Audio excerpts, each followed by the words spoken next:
What's up, YouTube? This your boy Ghost, coming to you live from my house. I came here tonight to make this video to inform everyone, well, to people getting into the industry out there about the difference between big companies, small companies, and working for an owner-op. All right, let's see. Big companies are, you have the big three that's out there. Basically, you're going to go through the same BS as every other big company until you pay your dues. Especially just starting off, you're going to go through all sorts of BS. But hey, stick it out, deal with it, and trust me, in the long run, it's going to pay off. Or you can take the route, you can go jump over to a small company, which basically you'll make a little bit more, but they require experience. So there's some small companies out there that'll take you straight out of school, but a lot of the small companies, they want a little bit of experience, and then, they'll bring you on and bring you in. Now, you have the working for an owner-op, which basically you can go work for an owner-op, but just be leery that if you're still new to the game, just know that there's some owner-ops out there that aren't for your favor. They will do things because they know you don't know and you're new to the game. They'll put you in trick bags. One of the biggest trick bags that owner-ops are known to put guys that don't know is in the 1099 versus the W-2 trick bag. So be leery, weary, whatever you want to call it, of that. You don't want to be jumping into the game and you got this owner-op in your ear saying, "Oh man, come work for me, I'm going to hook you up, I'm going to do this, I'm going to do that." And then you jump on board with him and he throws you on a 1099. Not really knowing what a 1099 is. So, and then at the end of the year, you're looking at Uncle Sam owing them like 4 or 5 G's and you can't figure out what happened and why. Versus what he should have did was put you on a W-2, but he probably didn't want to pay the taxes on that.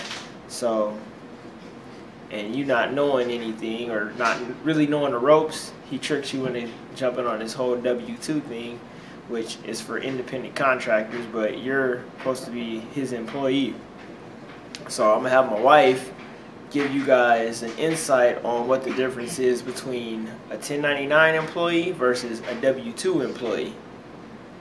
Alright, so I'm going to switch the camera over, pass it on to her so she can give you guys a little insight on what it is. Give me 1 second. Hi YouTube, my name is Destiny and I will be explaining to you the difference between a 1099 and a W-2. A 1099 and a W-2 are two separate tax forms. A 1099 is for independent contractors, or as you guys call them, owner-operators. With a 1099, when you get paid, you're responsible for calculating your own taxes and submitting the amount that you owe the government to the government on a quarterly basis. As a W-2 employee, your taxes are automatically deducted and paid to the government by your employer. If you don't know the difference between independent contractor and employee, I will give you some different ideas. If you set your own schedule, you use your own personal method for finishing assignments, which basically if you are using your own method of transportation, or if you are leasing or owning your own truck, that qualifies there. If you're accepting tasks on a case-by-case basis, or you can turn down offers for work, you supply your own tools, once again, your truck or your chains or whatever it is, and you can have more than one client, that's considered an independent contractor or an owner-operator.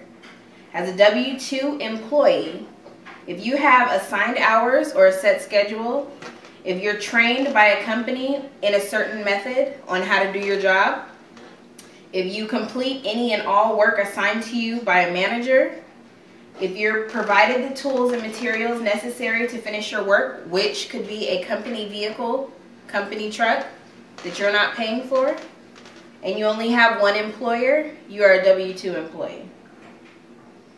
Compared to contractors, employees usually have little control over their work. So you can't turn down loads. You may have a dispatcher that tells you, oh, you can turn down loads and all that, but it's not the same as when you're picking your own loads and you're saying, I'm not going to do this and I'm not going to do that. You don't have a dispatcher in your ear telling you what you can and cannot do.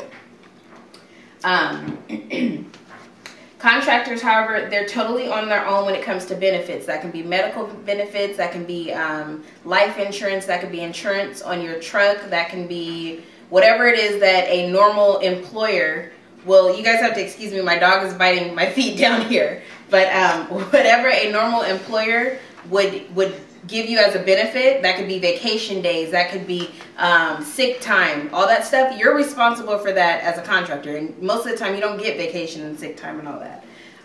But the benefits to being a contractor or an owner-operator are, since you supply your own tools and your own materials, you are able to deduct all of those expenses.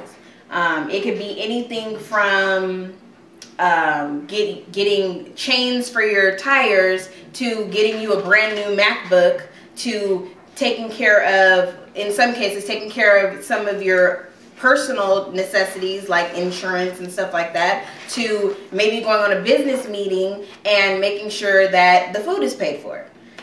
So those are some of the things that are beneficial when you are an owner-operator or you're an independent contractor with a 1099. There are certain expenses that you are able to deduct as a W-2 employee, but you have many, many restrictions. Anything else you want me to talk about? Nah, that's really it. So that's basically the difference. One of the main things is when you're out there, especially when you're working for another owner-operator, just make sure that they are having you in the correct tax bracket. A lot of people or a lot of companies, they try to get people to sign for the 1099s because they don't have to pay extra money that a corporation is supposed to pay for their employees. So they're able to say, hey, do 1099, and they get cutbacks on it, but then you're looking at it at the end of the year and you're wondering why you owe all this money, and it's because none of the taxes were taken out at the payroll time. And you're sitting there, you've used all the money that you have, and at the end of the year you have no money to give Uncle Sam, you have no money to give the government, and you're messed up. You're now having issues. So your main thing is just make sure, think about the things that I said on the different categories, and if you fall into one and not the other, and you're getting a W-2 and you're supposed to be a 1099 person, or you're getting a 1099, you're supposed to be a W-2, make sure that you make that known so that you don't end up getting messed up at the end of the year. I hope I made sense. I'm camera shy, so I hope that was clear for you guys, but thanks for listening. And thank you for watching this portion of Hammerlane Gang. And please subscribe to our YouTube channel, Steel Hogging TV. Yep. And yeah, look out for more videos in the future on things to look out for while you're out here. Love, peace, and prosperity. Bye. Bye.